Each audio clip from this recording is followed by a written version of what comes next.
Welcome to Lab 4. Today we're exploring metamorphic rocks, how they form, how to recognize them, and what their transformations can tell us.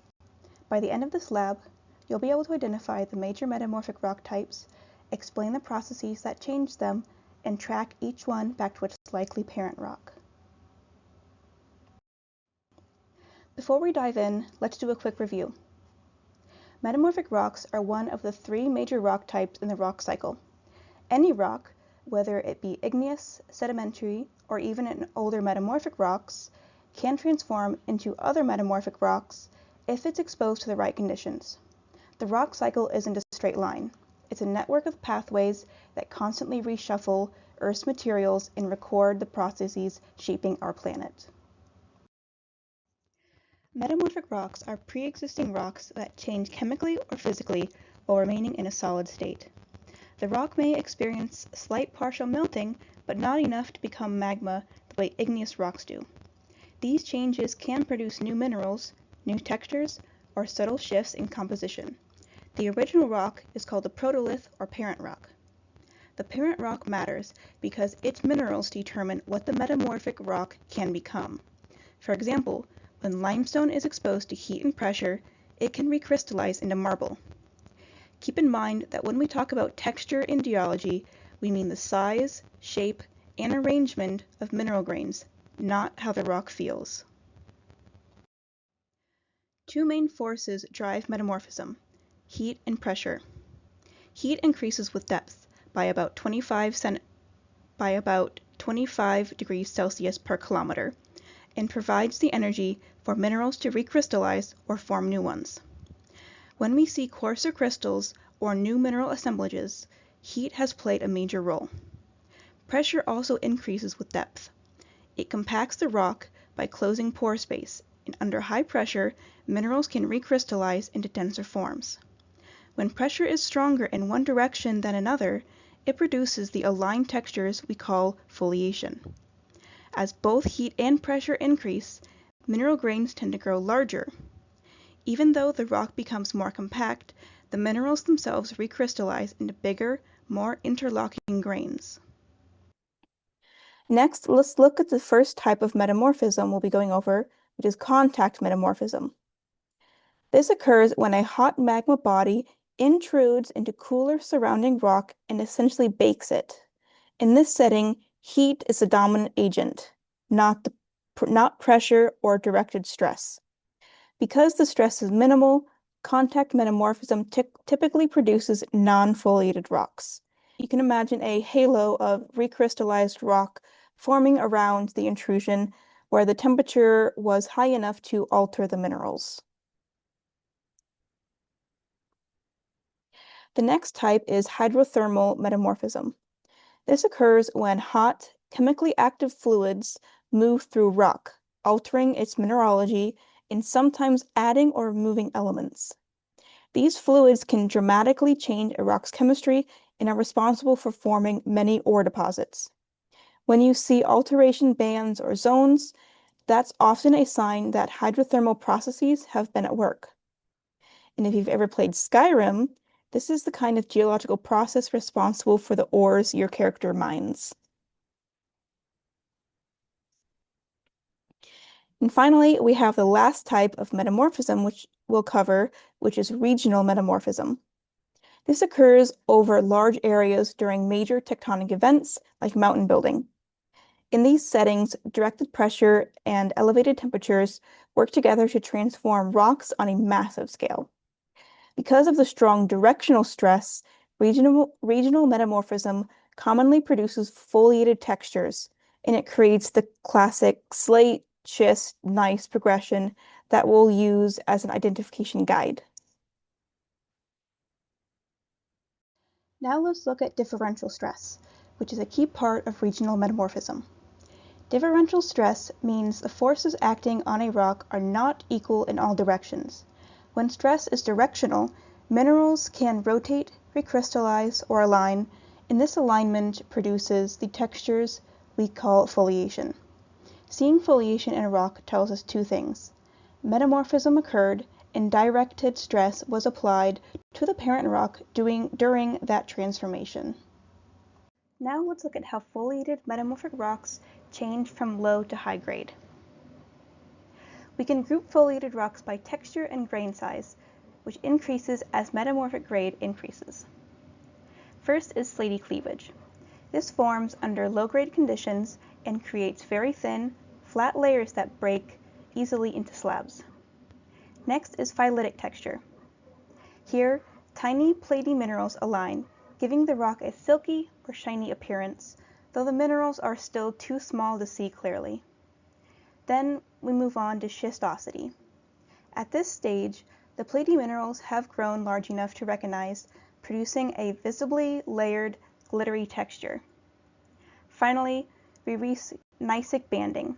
This high-grade texture shows distinct, alternating light and dark mineral layers, giving the rock a striped or banded look. Now let's look at some examples of how these textures actually look. First is slate.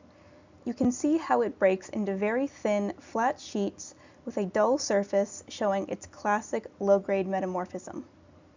Next is phyllite. Notice the slight sheen and the wavy, silky texture. The minerals are still tiny, but they give the rock that soft, reflective look. Then we move to schist. Here, the platy minerals are large enough to see easily.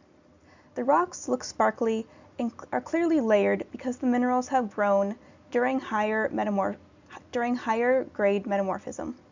Many schists also contain small garnets, which are little red, rounded crystals that form as the rock reaches higher grade metamorphic conditions. Finally, we have gneiss. This rock shows bold, alternating light and dark bands whose stripes are the result of minerals separating into distinct layers under the highest temperatures and pressures in this sequence. Not all metamorphic rocks are foliated. If the parent rock lacks platy minerals, or if heat dominated over directional stress, the rock can recrystallize without developing a planar fabric. This is why non-foliated textures are especially common in contact metamorphism. Marble forms from limestone. It's made from interlocking calcite crystals and will effervesce when diluted. It's made of interlocking calcite crystals and will fizz when exposed to diluted acid. Quartzite forms from sandstone. It's very hard, often has a sugary appearance, and it's highly resistant to weathering.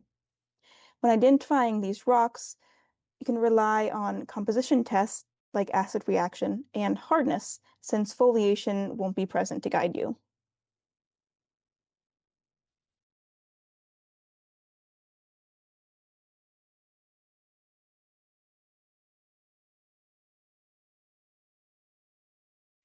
Amphibolite forms from mafic protoliths, typically basalt or gabbro, and is dominated by the mineral hornblende.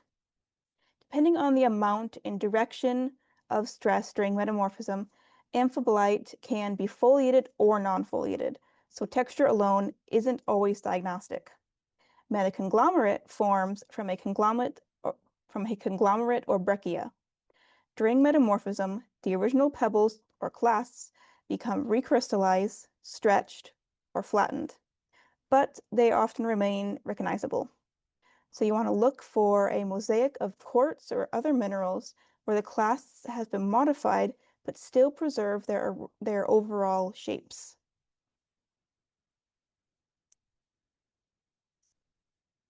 Common minerals you'll see in metamorphic rocks include quartz, feldspar, hornblende, pyroxene, garnet, and sheet silicates like biotite and muscovite.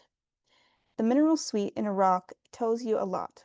It reflects both the chemistry of the protolith and the conditions of the metamorphism. Paying attention to which minerals are present or absent is one of the most powerful tools you have for identifying metamorphic rocks and interpreting their history. Metamorphic zones are temperature ranges where specific minerals become stable. As temperature and pressure increase, different minerals appear in predictable sequence. These are called index minerals, and they include chlorite, muscovite, biotite, garnet, strawlite, kyanite, and sillimanite. Each one marks a higher metamorphic grade than the last. Because these minerals form only under certain conditions, you can use their presence or absence to estimate metamorphic grade in the field or in the lab.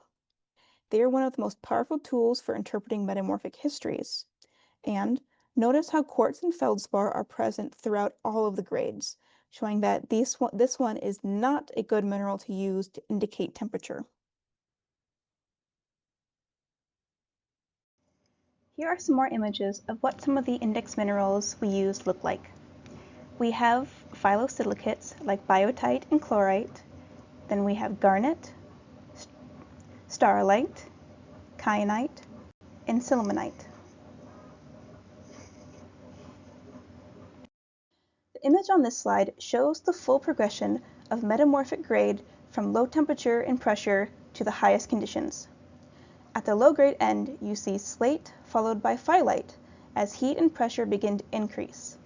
Moving to the right, the diagram includes blue schist, which forms at similar temperatures to phyllite but under much higher pressure. If phyllite instead experiences a steady increase in both temperature and pressure, it progresses into schist and then into gneiss, where minerals grow larger and strong compositional bands develop. At the highest metamorphic grades, the chart shows migmatite, a rock that begins to partially melt, marking the transition between metamorphism and igneous processes. This visual ties together temperature, pressure, depth, and mineral stability, showing how metamorphic rocks evolve along a continuous spectrum depending on the path they took through Earth's crust. Now we're going to pull all of this together and learn how to use the charts to identify the metamorphic rocks in your lab. Step 1A is to decide if a rock is foliated or not. Remember, a rock is foliated if you can see any kind of layering, whether it's very thin sheets, a silky sheen, visibly aligned minerals, or full light and dark bands. If you don't see any layering at all, and the minerals look randomly arranged, then it is non-foliated. Next, if it is foliated, look at the grain size and the type of layering to place it in the right category. If it is not foliated, focus on the grain size and any other distinctive textures to identify it. Step 2 is to look for distinctive features. Look for things like sheen, banding, visible minerals, or special textures. Then consider the rock's composition, such as whether it contains mica, quartz, feldspar, or minerals like garnet. Step 3 is to name the rock. If the rock is foliated, you can also determine its metamorphic grade based on the texture. The final step is to determine the rock's protolith, which was the original rock that underwent metamorphosis. Once you've named the metamorphic rock, its texture, composition, and mineralogy will usually point you toward the most likely parent material. Some of the common metamorphic rocks in the protoliths are as following. Slate, phyllite, schist, and gneiss all come from shale or mudstone. Marble comes from limestone, and quartzite comes from quartz-rich sandstone. Being able to identify the protolith helps you reconstruct the geologic history of the sample, what it started as, how it changed, and what conditions it experienced along the way. If you get stuck, look back over the lab slides and review the lecture before reaching out. Good luck.